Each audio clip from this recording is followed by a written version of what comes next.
Mayor Basti Duterte po ang isa sa naging mainit sa issue ng lifestyle checking, mga kababayan, na sinabi ng PCO kahapon, na kung saan sa press briefing, sinabi po, mga kababayan, na talagang uumpisahan na ang pagla-lifestyle check sa mga opisyalis ng gobyerno na sangkot at nakinabang dito po sa issue ng mga flood control project. At yung sinasabi pa ni Mayor Basti Duterte na ito daw pong ginagawa ng gobyerno ni PBBM, parang ano lamang, mga kababayan, pang photo ops lamang at pang pasikat lamang. Tapos pagka naando na daw, mga kababayan, sa momentum na pananagutin, yung mga tao bigla daw mawawala, ito pong ginagawang ito ng presidente. So ngayon, pakinggan natin etong tawagin na lang po natin na Basti Duterte versus Congressman Abante versus Paulo Duterte.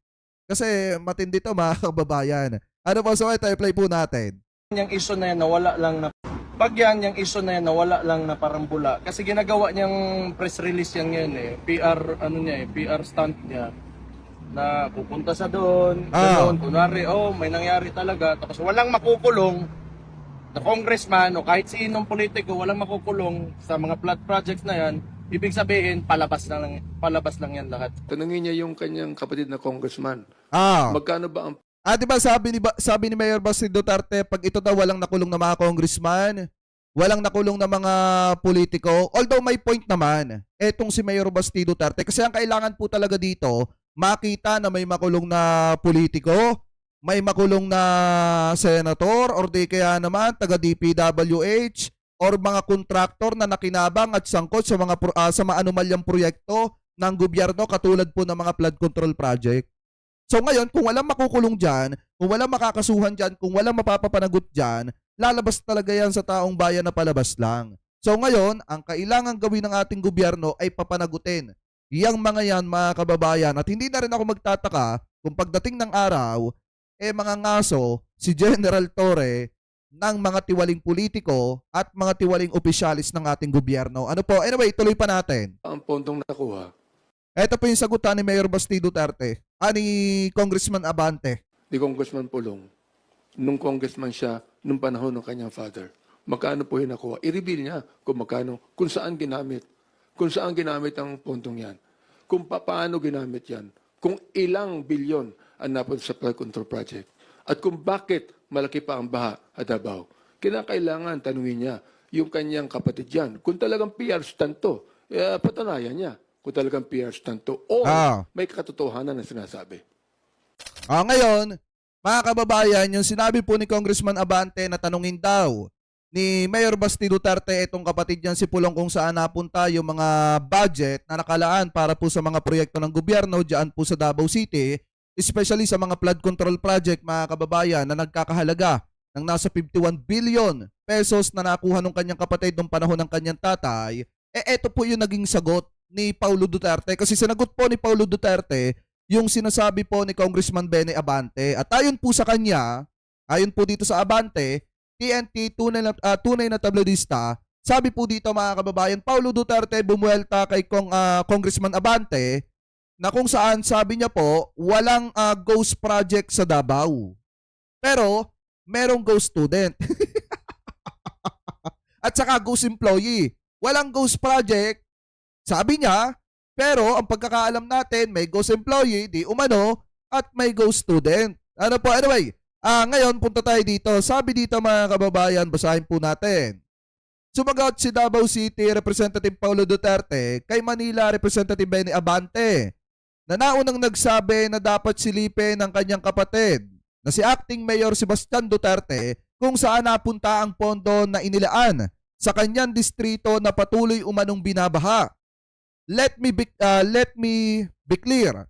All projects allocated to my district are properly implemented and completed. Sabi po ni Congressman Paulo Duterte. Ayon daw po sa kanya, ayon daw po mga budget na nakalaan para po sa kanyang distrito ay nai-implement daw po niya at completed na. Ibig sabihin, tapos na. So ngayon, ang tanong po natin, bakit binabaha pa rin ang Davao City?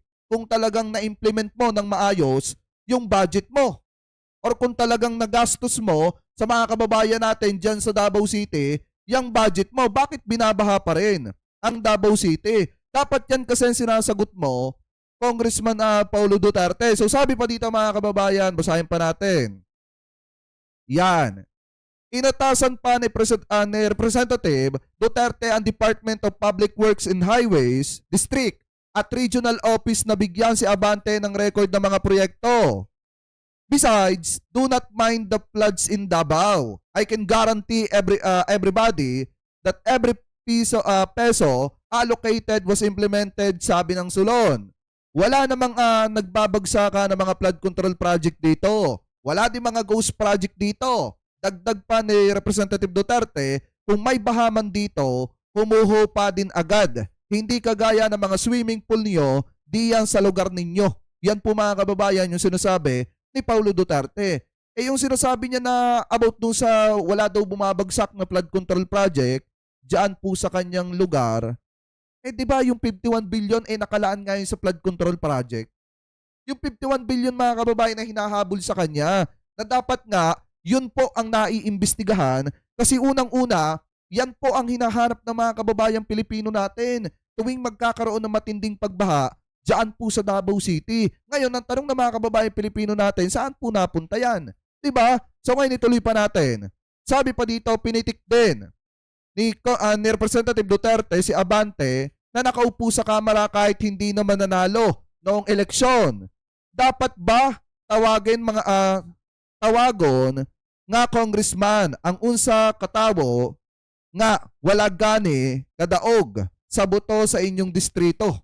So dapat ba daw tawagin yung congressman mga kababayan na sa madalit salita ay hindi naman daw po nanalo sa distrito niya mga kababayan. Yun po yung sinasabi ni Congressman Paulo Duterte. So sabi pa dito, basahin pa natin.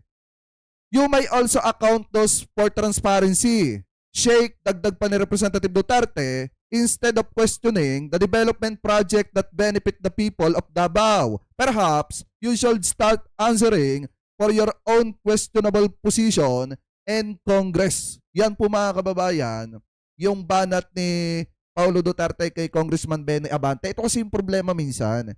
Pag hindi nila kaya sa argument yung isang tao, pag medyo nahihirapan sila na sagutin yung tanong ni Congressman Benny Abante, ang gagawin po nila mga kababayan ad hominem attack.